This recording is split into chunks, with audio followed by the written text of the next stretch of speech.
Finalmente llegamos a la zona elevada de la alta montaña mediterránea, a donde el frío hace que sea imposible que se desarrollen los árboles. Ahí en ese caso nos encontramos que lo que hay son matorrales achaparrados de diversas plantas que varían según la naturaleza del terreno.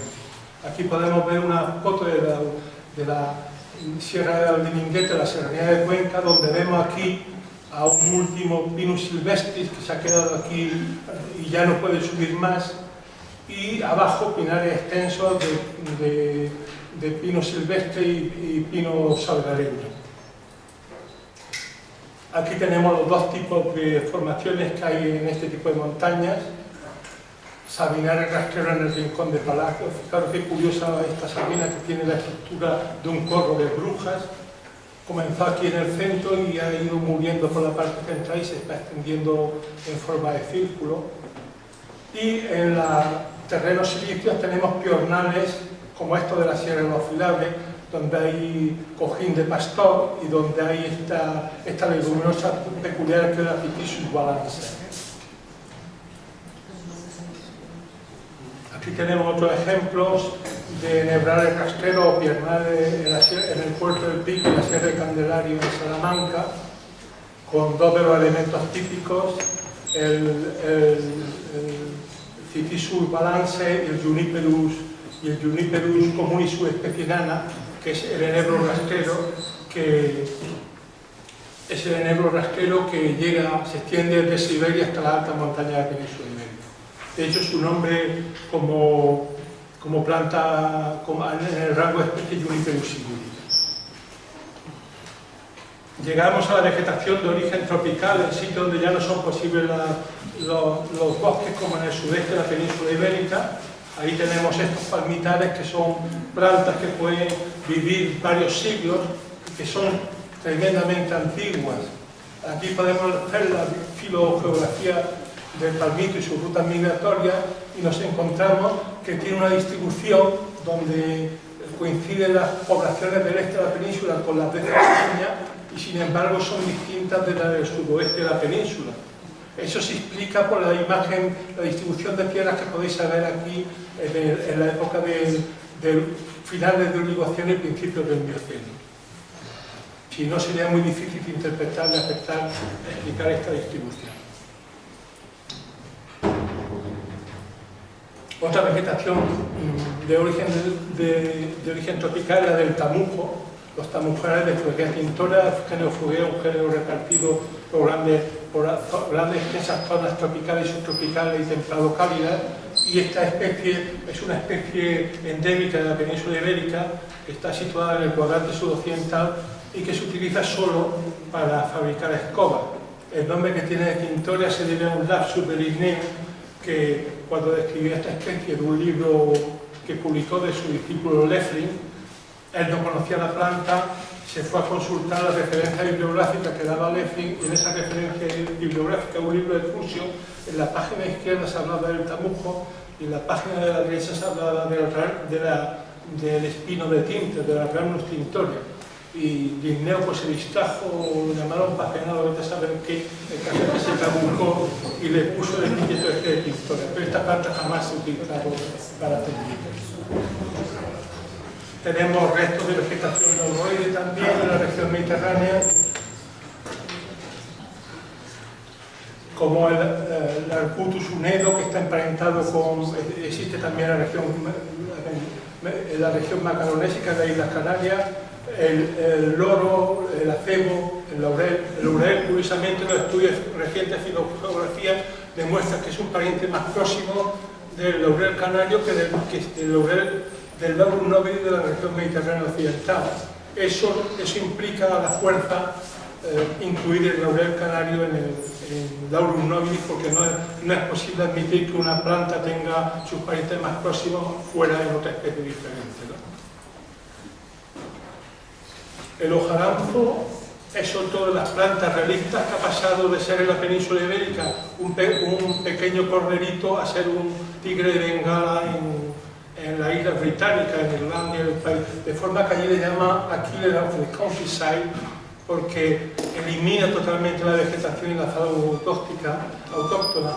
Normalmente le veréis que se le llama subespecie Veticum, pero eso es un error porque esta planta la describió Linneo de ejemplares de Gibraltar.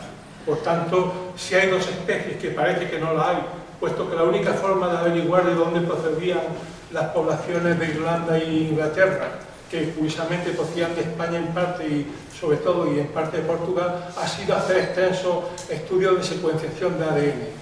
Si fueran dos buenas subespecies, hubiera bastado con que un aficionado hubiera ido al campo y hubiera dicho, pues esta es la planta española o esta es la planta oriental del Ponto. El castaño es un caso curioso también, porque resulta que toda la vida hemos estado diciendo que era una planta introducida en la península ibérica, que había restos fósiles, pero que eso no importaba porque se había extinguido y luego había sido reintroducida, pero estudios recientes parecen demostrar que no es así. Y no solo eso, sino que está muy diversificado y que hubo varios refugios, algunos en Galicia y algunos en la región mediterránea.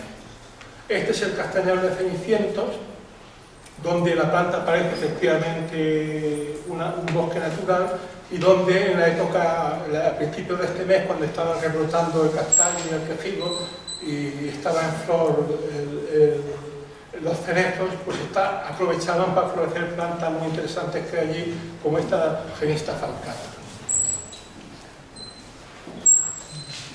La Sabina de Cartagena ahora es un caso contrario.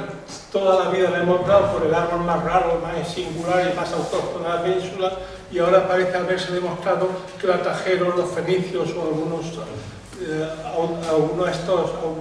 algunos comerciantes antiguos para aprovechar su madera en las explotaciones mineras.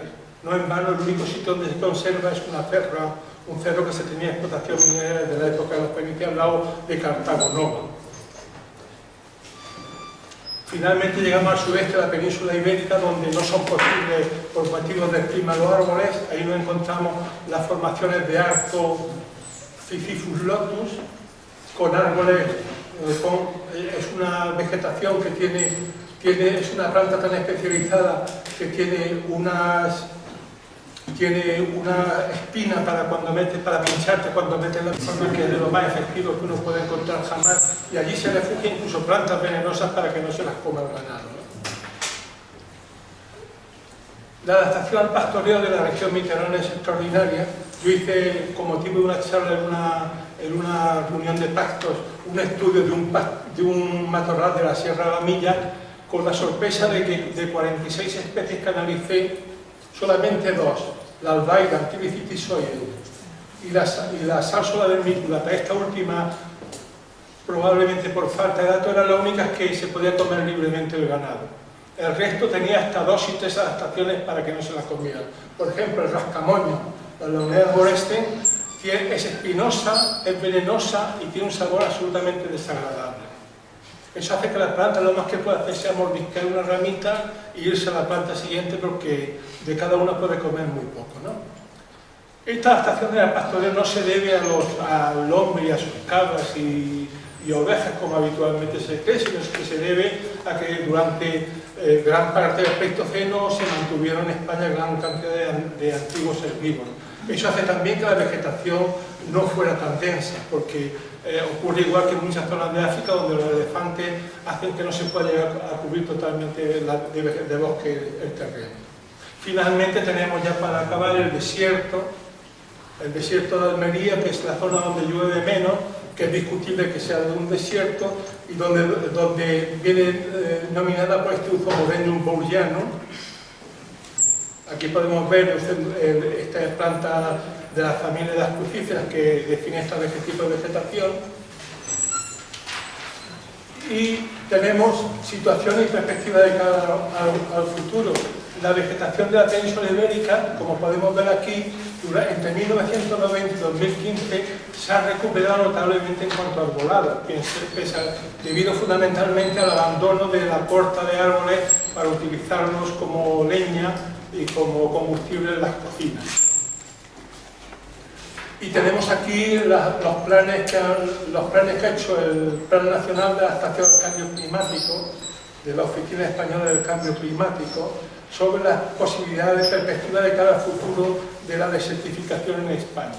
Llama la atención que las zonas rojas, que son las de máximo peligro, permanecen prácticamente inalteradas desde la actualidad a fin de siglo. Parece poco creíble esa interpretación. Y aquí tenemos el mapa de la deforestación, según el inventario de daños forestales solamente en los últimos 2 años. Fijaros el empobrecimiento tan grande que por comunidades autónomas afecta sobre todo a Murcia y al este de la península, al este y a las Baleares, a la Comunidad Valenciana, y sin embargo se salva gran parte del norte, País Vasco, etc. Capacidad de supervivencia de las plantas españolas ante el próximo cambio climático. Las plantas pueden adaptarse al cambio climático. En las plantas leñosas y arbóreas parece inverosímil porque este va a ser demasiado rápido. Pueden subir en altitud las que puedan, pueden migrar hacia el norte o noroeste o desaparecerán. Es interesante a ese respecto un caso en que he visto que se ha calculado la velocidad de migración que deberían de tener los árboles para escapar. En el caso de la Quercus petrea, hasta el final del siglo tendría que ser capaz de, según fuera el nivel de emisiones de gas invernadero, tendría que ser capaz de migrar de 200 a 500 kilómetros. Los datos históricos demuestran que la máxima velocidad que han llegado a tener en la época en que todo estaba por colonizar es de 100 kilómetros. Es decir, la única posibilidad de escape sería o bien por intervención humana o bien mediante migración vía polen. Polinizando otras. Y las comunidades más sensibles serían los pinzapares. Los pinzapares no tienen futuro. Esta es una sierra donde no se puede subir y al norte llueve muchísimo menos. Si disminuyen las precipitaciones se ha acabado. Los bosques subhúmedos meridionales, la vegetación de alta montaña mediterránea, los pinares de pino negro y albar, que pueden subir un poco hasta los pastos psicoxerófilos, pero luego desaparecerán. Robledales de Quercus roburipetra, sabinares de albares, ayeros, etc. Y con esto se acaba la charla.